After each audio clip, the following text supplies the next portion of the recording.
السلام علیکم ورحمۃ اللہ وبرکاتہ۔ ناظرین، امید ہے کہ خیریت سے ہوں گے۔ دوستو، آج کا پیغام بہت ہی اہم ہونے والا ہے۔ دوستو، پیغام سننے سے پہلے اس ویڈیو کو لائک کر دیجئے گا اور چینل کو سبسکرائب کر لیجئے گا۔ چلیے دوستو، آج کا عنوان جان لیتے ہیں کیا ہے۔ دوستو، دارالعلوم دیوبند نے مولانا سعد کو جو کہا وہ بالکل صحیح ہے۔ مفتی عبداللہ معروفی کا بیان سن لو، یقین ہو جائے گا۔ تبلیغی حضرات، اس ویڈیو کو ایک بار لازمی دیکھیں اور دیکھنے سے پہلے اس ویڈیو کو لائک کر دیجئے گا اور چینل کو سبسکرائب کر لیجئے گا۔ دوستو، میں سب سے پہلے آپ حضرات کو بتا دوں کہ پہلے آپ حضرات مفتی عبداللہ معروفی کا بیان سن لیں، پھر آپ حضرات سے اس کے متعلق بات کرتے ہیں۔ چلیے پہلے بیان سماعت فرما لیں۔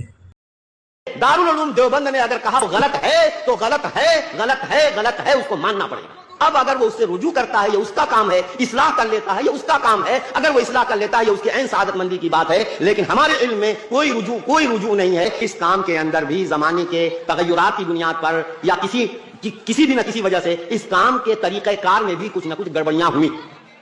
بعض ذمہ داران جو اس وقت کے ذمہ دار کہے جاتے ہیں، ان کی کچھ ایسی بے اعتدالیاں سامنے آئیں۔ قرآن اور حدیث کی تشریح کے سلسلے میں انہوں نے کچھ آزاد ہو کر کے سلف امت، صحابہ، تابعین، تبع تابعین، علماء امت، ان کی تشریحات کو چھوڑ کر کے منمانی تشریحات کرنی شروع کر دیں، جس کے نتیجے میں امت کے اجماع سے بھی انحراف ہونے لگا اور ایسی باتیں سامنے آنے لگیں کہ کسی نے سننے والوں کے رونگٹے کھڑے ہو جائیں کہ یا اللہ کیسی اتنی سنگین باتیں انہوں نے کر دیں۔ بعض دفعہ انبیاء تک کی توہین ہو رہی ہے، حضرات صحابہ تک کی بھی توہین ہو رہی ہے، اور جناب علی یہ جو متوارث طریقہ ہے دین کا اور خدمت دین کا، اس متوارث طریقے کو بھی کہا جانے لگا کہ صاحب یہ مدرسوں میں جو تعلیم و تعلم کا سلسلہ ہے یہ تعلیم اپنی سنت کے طریقے سے ہٹ گئی ہے۔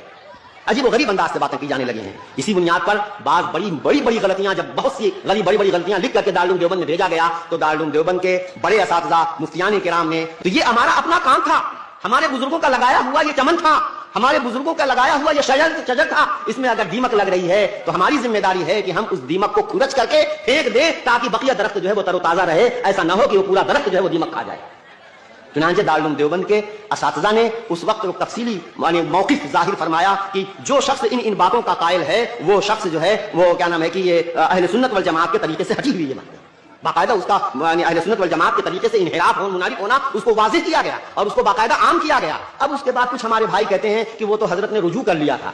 میرے بھائیوں سنو، رجوع کیسے ہوتا ہے؟ جس طرح کی غلطی ہوتی ہے اسی سطح کا رجوع بھی ہوتا ہے۔ سمجھ نہیں بات؟ میں آپ کو سمجھا رہا ہوں۔ جس طرح کی آدمی غلطی کرتا ہے اس غلطی کو سدھارنے کی بھی اسی سطح پر، جس سطح پر اس نے غلطی کی ہے۔ اگر میں نے اسٹیج پر آ کر کے کوئی غلط بات کہی ہے تو اس کا کفارہ یہی ہے کہ میں پھر اسٹیج ہی پر اپنی اس بات کی تردید کر دوں۔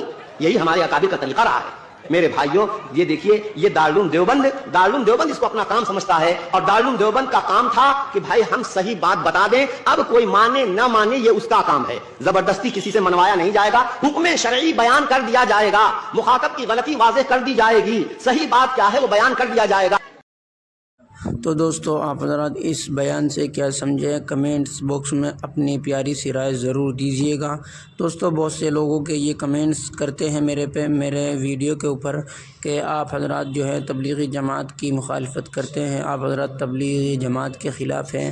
دوستو، ایسا بالکل بھی نہیں ہے۔ انشاءاللہ کل کو میں آئندہ کل اسی موضوع کے اوپر ویڈیو لے کر حاضر ہوں گا۔ آپ حضرات سے درخواست کرتا ہوں کہ جو میری اس ویڈیو کو مکمل دیکھتے ہیں وہ اس چینل کو سبسکرائب کر لیجئے گا اور اس ویڈیو کو لائک کر دیجئے گا۔ دوستو، آپ حضرات کو ایک بات بتاتا چلوں کہ سب سے پہلے آپ حضرات ایک بات سمجھا دوں کہ جس طرح میں میری ویڈیو آتی ہے اور کچھ لوگ سمجھتے ہیں کہ یہ حضرات جو ہے تبلیغی جماعت کی مخالفت کرتے ہیں، مولانا سعد صاحب کے خلاف ہیں۔ میرے بھائیوں، بالکل بھی ایسا نہیں ہے۔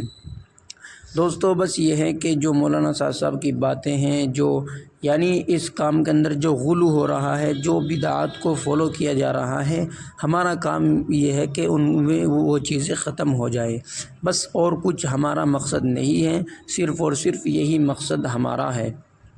امید کرتا ہوں کہ آپ حضرات بخوبی سمجھ گئے ہوں گے میری بات۔ دوستو، اس طرح کی ویڈیو سننے کے لیے اس چینل کو سبسکرائب کر لیجئے گا اور اس ویڈیو کو لائک کر دیجئے گا۔ السلام علیکم ورحمۃ اللہ وبرکاتہ۔